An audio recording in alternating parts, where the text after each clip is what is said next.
नमस्ते। Welcome to the भारतीय defence reporter. Bharat से चीन बहुत बुरी तरीके से डर गया है। इसकी एक झलक है वांग यी, चाइना के फॉरेन मिनिस्टर का तिब्बत में विजिट। ये विजिट इसलिए सिग्निफिकेंट है क्योंकि ये स्वतंत्रता दिवस के एक दिन बाद ही हुआ है। ये ट्रिप ये दर्शाता है कि चीन कितना डरा हुआ है भारत के बयानों के बाद और उसकी तैयारी देख के।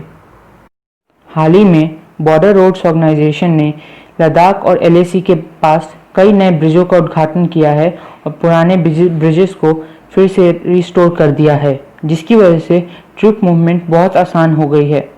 हेवी टैंक्स का भी आगे बढ़ना आसान कर दिया गया है और भारतीय सेना लाइट वेट टैंक्स खरीद रही है कि वो आसानी से उन्हें डिप्लॉय कर सके एलएसी पे। ये सब देखते हुए चाइना बहुत डर गया है क्योंकि उसके टैंक्स की हालत तो जानता है और उसके सैनिकों की हालत तो देख चुका है गलवान वैली क्लैश के बाद। इसलिए उसने हमसे प्रूफ मांगा और अपनी ट्रुप्स को डिसिप्लिन करने के लिए बोला। ये उसे इसलिए करना पड़ रहा है क्योंकि उसकी हालत अब ख़राब है। तिब्बत में वैसे ही उसे सपोर्ट लोकल पॉपुलेशन से मिलता नहीं है, जिसकी वजह से कि अगर वॉर होती है तो तिब्बत के नॉर्मल पॉपुलेशन के साथ नहीं होगी, जो कि एक बहुत बड़ी डिफ़िकल्टी होती है किसी भी वॉर में। उसके बाद अगर वॉर होती है तो उसकी इकॉनमी इस वक्त सस्टेन नहीं कर सकती क्योंकि हर तरफ से उसके ऊपर प्रेशर है और उसकी इकॉनमी अब गिर रही है।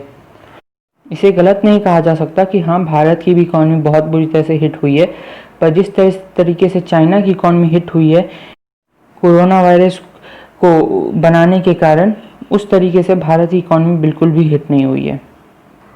उसके बाद वो अपनी सैनिकों की हालत देख चुके थे कि वो लड़ नहीं सकते अब फ्रंट लाइन्स पे, जिसके कारण कि वो पीछे डिसएंगेजमेंट चाहता है कि वो पीछे से ही अपना दबदबा बनाए, जैसे कि ड्रोन से वो दिखा के कर सके, या इसलिए हर बार में कह रहा है कि डिसएंगेजमेंट करो 2-3 किलोमीटर पीछे जाओ।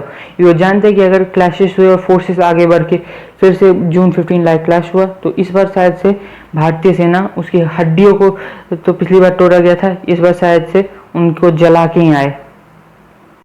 ऑक्यूपाइड तिब्बत में वो कई डेवलपमेंट प्रोजेक्ट्स के नाम पे मिलिट्री इंफ्रास्ट्रक्चर को बढ़ाने की कोशिश कर रहा है कि उसे लोकल्स पे इंडिपेंडेंट ना रहना पड़े, क्योंकि लोकल्स किसी भी कीमत पे चाइना की ऑक्यूपेशन को नहीं चाहते। उसका सबसे बड़ा कारण यह है कि तिब्बत में किसी को भी अपने धर्म को मानने की आज़ादी नहीं है। हाल ही में LCH की डिप्लॉयमेंट लद्दाख में की गई है, जिसके कारण भारतीय वायुसेना की कैपेबिलिटीज़ बहुत हद तक बढ़ गई हैं। पहले कोई भी चॉपर उतनी हाइट गेन नहीं कर सकता था जितने की LCH कर सकता है, जिसकी वजह से भारतीय सेना को अब एक एडवांटेज होगा कि वो अपनी हाई एल्टीट्यूड पे डिप्लॉयड ट्रूप्स को आसानी से एयर सपोर्ट दे सके।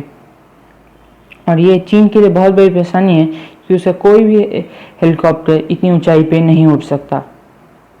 चीन की शामत आ चुकी है और उसमें कोई शक नहीं है कि वो बहुत जल्द तबाह होने वाला है।